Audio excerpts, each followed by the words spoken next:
Radio Claret América presenta Sediento de ti, la palabra, fuente de vida, con el sacerdote misionero claretiano Tony Díaz. Reflexiones diarias del Evangelio. Aquí iniciamos. Bienvenidos, hermanos, a nuestras reflexiones bíblicas de las lecturas del día. Hoy es viernes de la 18ª semana del tiempo ordinario. Viernes de la 18ª semana del tiempo ordinario. Hoy celebramos la fiesta de la transfiguración del Señor. La primera lectura de hoy viene del libro de Daniel, capítulo 7, versículos 9 al 10 y 13 al 14. Yo, Daniel, tuve una visión nocturna. Vi que colocaban unos tronos y un anciano se sentó. Su vestido era blanco como la nieve y sus cabellos blancos como la lana. Su trono llamas de fuego, con ruedas encendidas. Un río de fuego brotaba delante de él. Miles y miles lo servían. Millones y millones estaban a sus órdenes. Comenzó el juicio y se abrieron los libros. Yo seguí contemplando en mi visión nocturna y vi a alguien semejante a un hijo de hombre, que venía entre las nubes del cielo. Avanzó hacia el anciano de muchos siglos y fue introducido a su presencia. Entonces recibió la soberanía, la gloria y el reino, y todos los pueblos y naciones de todas las lenguas lo servían. Su poder nunca se acabará, porque es un poder eterno, y su reino jamás será destruido. Palabra de Dios. El salmo responsorial es el Salmo 96, y el responsorio es: Reina el Señor, alégrese la tierra. Reina el Señor, alégrese la tierra. Reina el Señor, alégrese la tierra, cante de regocijo el mundo entero. Tinieblas y nubes rodean el trono del Señor, que se asienta en la justicia y el derecho. Los montes se derriten como cera ante el Señor de toda la tierra. Los cielos pregonan su justicia, su inmensa gloria ven todos los pueblos. Tú, Señor Altísimo, estás muy por encima de la tierra, y mucho más en alto que los dioses. Reina el Señor, alégrese la tierra. La segunda lectura de hoy viene de la segunda carta de Pedro, capítulo 1, versículos 16 al 19. Hermanos, cuando les anunciamos la venida gloriosa y llena de poder de nuestro Señor Jesucristo, no lo hicimos fundados en fábulas hechas con astucia, sino por haberlo visto con nuestros propios ojos, en toda su grandeza. En efecto, Dios lo llenó de gloria y honor cuando la sublime voz del Padre resonó sobre él, diciendo: Este es mi Hijo amado, en quien yo me complazco. Y nosotros escuchamos esta voz, venida del cielo, mientras estábamos con el Señor en el Monte Santo. Tenemos también la firmísima palabra de los profetas, a la que con toda razón ustedes consideran como una lámpara que ilumina en la oscuridad, hasta que despunte el día y el lucero de la mañana amanezca en los corazones de ustedes. El Evangelio de hoy viene de Marcos capítulo 9, versículos 2 al 10. En aquel tiempo Jesús tomó aparte a Pedro, a Santiago y a Juan, subió con ellos a un monte alto y se transfiguró en su presencia. Sus vestiduras se pusieron esplendorosamente blancas, con una blancura que nadie puede lograr sobre la tierra. Después se les aparecieron Elías y Moisés, conversando con Jesús. Entonces Pedro le dijo a Jesús: Maestro, qué a gusto estamos aquí. Hagamos 3 chozas, una para ti, otra para Moisés y otra para Elías. En realidad no sabía lo que decía porque estaban asustados. Se formó entonces una nube que los cubrió con su sombra, y de esta nube salió una voz que decía: Este es mi Hijo amado, escúchenlo. En ese momento miraron alrededor y no vieron a nadie sino a Jesús, que estaba solo con ellos. Cuando bajaban de la montaña, Jesús les mandó que no contaran a nadie lo que habían visto, hasta que el Hijo del Hombre resucitara de entre los muertos.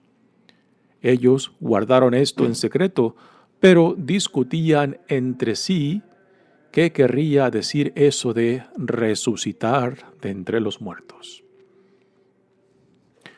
Palabra del Señor. Muy bien, demos comienzo a nuestra reflexión de las lecturas de hoy. Como mencioné al principio, hoy celebramos la fiesta de la transfiguración del Señor, una teofanía en la cual Pedro, Santiago y Juan están presentes, y es una teofanía pues que podemos encontrar referencias en el Antiguo Testamento. Por ejemplo, el encuentro de Moisés con Dios, que se lleva a cabo también en una montaña. También el encuentro de Elías con el Señor, cuando Elías se esconde en una cueva, dentro de una montaña, y Dios lo llama para que sea testigo de la presencia de Dios en medio del fuego, del viento y del terremoto. Pero que Elías descubre la presencia de Dios en el susurro de la brisa y se cubre los ojos. Sí que hay varias referencias de teofanías, de cómo Dios se manifiesta a sus profetas. En el caso de Moisés tenemos también el detalle de cómo Moisés queda transfigurado, cómo su cara radia luz y tiene que ponerse un velo para que el pueblo de Dios pueda acercarse a él, porque tienen miedo de acercársele a él después de que regresa de estar con Dios.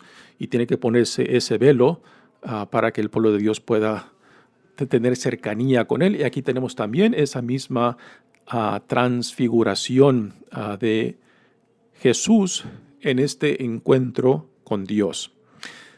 Hay varios elementos en esta transfiguración que iremos desempacando con las lecturas de hoy. La primera lectura viene del profeta Daniel, y aquí nos presenta una visión que Daniel tiene, y la visión le viene por medio de un sueño. Y la visión toma lugar en el cielo, donde se presenta una figura de Dios como en la forma de un anciano de mucha edad, con barbas y pelos blancos que representan vejez, ansiedad, pero que connotan reverencia, respeto, sabiduría, juicio. También tenemos la imagen de uno como ser humano, dice la traducción, o como también se traduce comúnmente como el Hijo del Hombre, que es un título que aún hoy en día los comentaristas del Antiguo Testamento no saben exactamente a quién se refiere este título de Hijo del Hombre, con el cual Jesús se identificaba. Y esto es muy interesante, el por qué Jesús encuentra afinidad con este título del Hijo del Hombre y no con otros títulos, por ejemplo, de Mesías, de Hijo de Dios. Jesús consistentemente en los evangelios utiliza ese título del Hijo del Hombre. Bueno, empecemos con la lectura de hoy. Dice Daniel, yo Daniel tuve una visión nocturna. Vi que colocaban unos tronos y un anciano se sentó. Dice tronos en plural, ¿a qué hace referencia? Quizás desde el punto de vista nuestro cristiano, pues podemos decir que quizás los tronos en plural haga referencia a la Santísima Trinidad, Padre, Hijo y Espíritu Santo. Desde el punto de vista judío, quizás haga referencia de las monarquías, donde se sentaba el rey junto con sus consejeros. Puede ser eso, ¿no? Pero aquí es el detalle de que la palabra trono está en plural, significa que hay más de una persona o ser que se sientan en torno a Dios, que aquí está representado en esta imagen de un anciano vestido de blanco con pelos blancos. Su vestido era blanco como la nieve y sus cabellos blancos como la lana. Su trono llamas de fuego. Aquí este detalle del fuego también es un símbolo que debe de resonar familiar para nosotros, puesto que el símbolo de la columna de nubes y de fuego que iba acompañando al pueblo de Israel en su jornada hacia la tierra prometida son símbolos constantes de la presencia de Dios. Así que aquí esta mención del fuego conectada con los tronos nos debe de recordar que aquí es presencia divina. Su trono, llamas de fuego con ruedas encendidas. Un río de fuego brotaba delante de él. Miles y miles lo servían. Millones y millones estaban con sus órdenes. Comenzó el juicio y se abrieron los libros. ¿Qué libros son estos, no? Hay una diversidad de opiniones a qué hace referencia los libros. Pueden ser los libros donde están escritos pues, el plan divino de Dios, o donde están escritos el juicio de Dios para la historia humana. Algunos piensan que quizás es el juicio o detalles del comportamiento de las vidas de personas individuales que son fieles o no fieles al Señor, y después la recompensa o castigo conectada con ese tipo de vida, ese tipo de comportamiento en torno o en relación a Dios Padre. Después dice la visión de Daniel. Yo seguí contemplando en mi visión nocturna y vi a alguien semejante a un hijo de hombre. Aquí entra esta imagen del hijo de hombre, un título que aún los comentaristas del Antiguo Testamento aún debaten mucho a qué hace referencia, si hace referencia a una persona particular o es un título que hace referencia a la colectividad del pueblo de Israel. Para nosotros como cristianos, pues tomamos este título del Hijo del Hombre, particularmente porque Jesús se lo aplica a sí mismo, hablando ya por medio del profeta Daniel, que hace referencia al Mesías, al Hijo de Dios, ¿no? Así que desde nuestro punto de vista cristiano, hacemos esta particular interpretación del significado de este título del Hijo del Hombre, que se le aplica a Jesús. Después viene este otro detalle que dice que venía entre las nubes del cielo. Recordamos cuando Jesús, después de la resurrección, asciende a la derecha del Padre, que asciende en una nube.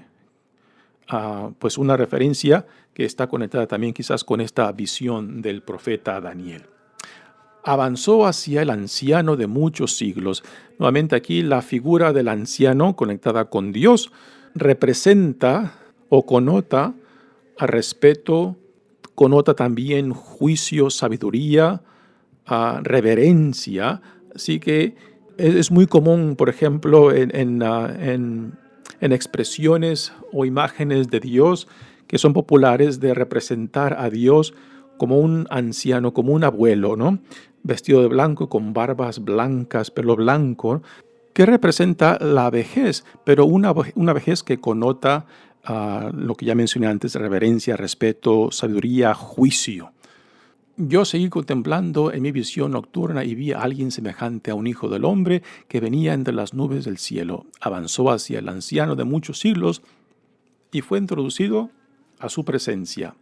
entonces recibió la soberanía, la gloria y el reino. Aquí nosotros como cristianos pues interpretamos esto como el poderío que se le da a Jesús como el Hijo de Dios, como el Mesías que después de ascender a la derecha del Padre, pues recibe la soberanía de todo cuanto pertenece al Padre, que el Padre ahora pone bajo el poderío del Hijo. Y todos los pueblos, naciones y todas las lenguas lo servían. Aquí viene la soberanía de Dios por medio del Hijo sobre toda la creación. Y con esto no hemos de interpretar de que toda la creación va o tienen que ser cristianos, ¿no? Esto sería muy presuntuoso pensar de que para que se lleve a cabo toda esta visión de salvación de Dios por medio de su Hijo amado Jesucristo, de que todo el mundo, toda la creación, por esto tienen que ser cristianos, ¿no? Aquí hemos de recordar que el reino de Dios que es inaugurado en Jesucristo va mucho más allá y es mucho más grande que la iglesia cristiana misma. Así que no hemos de presumir de que porque Jesús es el Hijo de Dios, de que por tanto, para que se lleve a cabo esta visión de Dios, de que todo el mundo tiene que ser cristianos, ¿no? Hemos de enfocarnos que donde esté presente el amor, la compasión, la misericordia, la justicia de Dios, donde moran estos valores, estas virtudes, ahí está presente el reino. Y ahí también el reino crece, se manifiesta para dar gloria a Dios.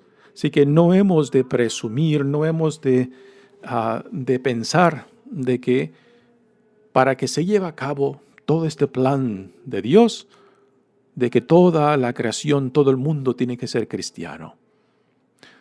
Pasemos ahora a la segunda lectura de la segunda carta de Pedro, donde Pedro mismo nos narra la experiencia de la transfiguración, lo cual es algo fascinante, porque tenemos esta teofanía en la cual Dios mismo, junto con Moisés y Elías, que están con Jesús en la transfiguración, están afirmando no solamente a la persona de Jesús, sino también comunican por medio de la voz que sale de la nube para que sus discípulos puedan identificar claramente quién es Jesús, cuál es su identidad, cuál es su relación con Dios, pero que sea últimas será algo que ellos mismos, los discípulos, no llegarán a entender concretamente sino hasta después de la resurrección. Dice Pedro, cuando les anunciamos la venida gloriosa y llena de poder de nuestro Señor Jesucristo, no lo hicimos fundados en fábulas hechas con astucia, sino por haberlo visto con nuestros propios ojos en toda su grandeza. También aquí, si queremos hacer una comparación entre lo que Pedro describe y lo que Daniel describe en su visión, son dos experiencias muy diferentes. Daniel describe una visión que le viene por medio de los sueños. Pedro describe una experiencia corporal en la cual él, junto con Santiago y Juan, no solamente vieron, sino escucharon. Así que es una experiencia compartida muy diferente que la de Daniel, el cual no solamente recibe la visión, sino que después tiene que interpretar la visión. Aquí Pedro no tiene que hacer ninguna interpretación, simplemente nos comparte la experiencia que él mismo tuvo junto con Santiago y Juan, y que no es algo interpretado, sino es algo que están testificando que ellos mismos vivieron y que vieron y que escucharon. Dice, en efecto, Dios lo llenó de su gloria y honor cuando la sublime voz del Padre resonó sobre él diciendo, este es mi Hijo amado en quien yo me complazco. Así que aquí Pedro colabora lo que los evangelios mencionan. Y nosotros escuchamos esta voz venida del cielo mientras estábamos con el Señor en el Monte Santo. No, tampoco Pedro aquí nos dice cuál es el monte donde se llevó a cabo esta transfiguración, ni los 3 evangelios sinópticos de Mateo, Marcos y Lucas nos dicen tampoco, porque no es importante. Simplemente hemos de reconocer que la montaña casi siempre en el Antiguo Testamento y en el Nuevo Testamento es lugar de encuentro con Dios, lugar sagrado. Tenemos también, dice Pedro, la firmísima palabra de los profetas, a la que con toda razón ustedes consideran como una lámpara que ilumina en la oscuridad hasta que despunte el día y el lucero de la mañana amanezca en los corazones de ustedes. ¿Y cuál es esta luz? ¿Cuál es este lucero? Es Cristo mismo, quien viene para iluminar, para revelarnos el plan de Dios y para también aclarar la visión del reino para todos aquellos que se dejen atraer a Él y se dejen transformar por Él para llegar a ser parte de esta realidad del reino inaugurado en Jesucristo. Muy bien, pasemos ahora al Evangelio que viene de Marcos, donde se nos narra una de 3 narraciones de la transfiguración. Solamente los evangelios de Mateo, Marcos y Lucas narran la transfiguración. El evangelista Juan no menciona esta escena de la transfiguración. Hay algo común en el contexto donde ocurre esta transfiguración, y es ya después de que los discípulos han compartido cierto tiempo con Jesús, y aún después de escuchar las palabras de Jesús, ser testigos de los hechos de Jesús, sanaciones, expulsiones de demonios y otros milagros, pues de que ellos aún tienen dudas acerca de quién es Jesús. Y no solamente eso, cuál es su identidad, sino también cómo entender de que Jesús es el Hijo de Dios, el Mesías, porque las nociones que ellos tienen acerca del Mesías no encajan en cómo Jesús se entiende a sí mismo. Y esto es un punto muy importante que solamente se les aclarará a ellos, sino después de la resurrección. Así que no basta simplemente para ellos saber cuál es la identidad de Jesús, sino también cómo entender, interpretar esa identidad. Dice el Evangelio: en aquel tiempo Jesús tomó aparte a Pedro, a Santiago y a Juan, subió con ellos a un monte alto y se transfiguró en su presencia. Sus vestiduras se pusieron esplendorosamente blancas, con una blancura que nadie puede lograr sobre la tierra. Después se les apareció Elías y Moisés conversando con Jesús. Así que aquí tenemos varios detalles. La blancura que describe en torno a Jesús. Esto es símbolo del encuentro con la divinidad. Y nuevamente Moisés también manifiesta esta transfiguración, esta luminosidad que se manifiesta en él después de hablar directamente con Dios. Y aquí lo tenemos también en el caso de Jesús. ¿Y qué representan Elías y Moisés? Elías es uno de los profetas del Antiguo Testamento más importante, así que Elías representa toda la tradición profética. Y Moisés representa la ley, que son 2 pilares importantísimos en la tradición judía. Elías representa la tradición profética y Moisés representa la tradición de la ley. Y aquí están en presencia de Jesús, y los comentaristas del Nuevo Testamento dicen que el hecho de que están presentes aquí con Jesús en este lugar santo, pues están afirmando no solamente lo que Jesús comparte con sus discípulos y con la gente que lo sigue, sino también lo que Jesús está haciendo. sí que están afirmando a Jesús y quizás también preparándolo para lo que ya viene hacia él. Su arresto, su condenación, crucifixión, muerte y resurrección. También esta teofanía, esta transfiguración, es para la formación de los discípulos de Jesús, Pedro, Santiago y Juan, puesto que ellos, aunque ya previamente a este evangelio ya han declarado, particularmente Pedro, quién es Jesús, pues aún todavía no entienden el significado de esa declaración. Hemos de recordar, 1 o 2 días atrás, leímos el evangelio donde Jesús pregunta quién dice la gente que es Él, y después Jesús les pregunta a ellos, ¿y ustedes quiénes dicen que soy yo? Y Pedro toma la palabra y confiesa que Jesús es el Hijo de Dios, el Mesías.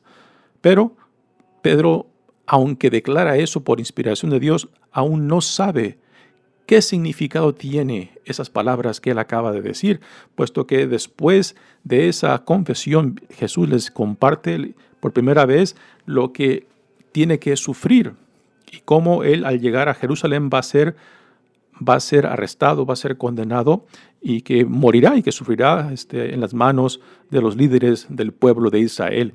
Y Pedro, pues, toma a Jesús a un lado y le dice, esto no puede ser, esto no puede pasar. Y con eso nos damos cuenta de que Pedro no entiende lo que acaba de confesar en torno a Jesús, puesto que lo que él piensa acerca del Mesías, lo que él entiende acerca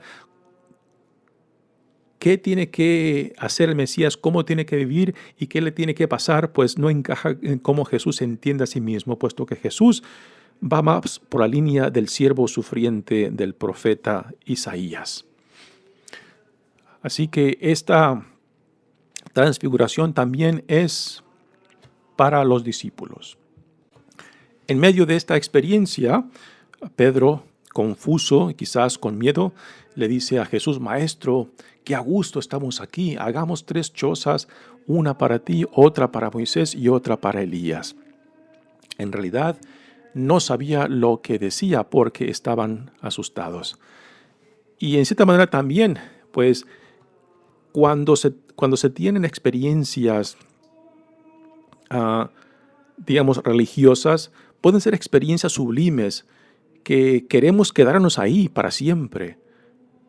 Y esto es, en cierta manera, lo que Pedro refleja en estas palabras cuando dice, hagamos 3 chozas, una para ti, una para Moisés y otra para Elías, para quedarnos aquí, porque allá abajo en el valle la vida es muy diferente. Allá abajo en el valle hay persecución, hay malentendidos, hay violencia, y quisiéramos mejor quedarnos aquí, en este lugar santo, en este lugar sagrado, donde estamos cerca de Dios. Pero Jesús sabe de que la vida no se vive de experiencias extraordinarias. La vida no se vive solamente de encuentros divinos. Uno tiene que después bajar de la montaña al valle, donde se vive la totalidad de nuestras vidas, donde se comparte la vida con otros. Que si las experiencias que tenemos con Dios, por más bellas que sean, por más profundas que sean, a últimas nos tienen que llevar al valle, nos tienen que llevar a la hermandad, nos tienen que llevar a la solidaridad con otros. Y esto es lo que Jesús sabe claramente y lo que Pedro, Santiago y Juan no conocen. Por eso quieren quedarse ahí en la montaña. Por eso le dice a Jesús que construyan 3 chozas para quedarnos aquí, porque aquí está bien padre. Allá abajo en el valle no está tan padre. Pero lo que Jesús sabe, ellos también lo llegarán a conocer después de la resurrección, y es cuando esas experiencias tanto divinas con Cristo y también por medio del Espíritu Santo que les fue dado, también los llevará a bajar de la montaña, a bajar de esas experiencias sublimes al valle donde se vive la totalidad de nuestras vidas, al valle donde Dios nos llama para ser testigos, al valle donde tenemos que entrar en solidaridad y en hermandad, puesto que si nuestra fe en Dios y nuestra relación con Dios es real y verdadera, nos tiene que llevar a la relación con el prójimo, a la hermandad, a la solidaridad. Pues aquí se refleja lo que Jesús, el mandamiento de Jesús, y este es mi mandamiento, que se amen los unos a los otros como yo los he amado. Y no es en la montaña solo donde se lleva a cabo esto, tiene que ser en el valle, donde se vive la mayoría de nuestras vidas.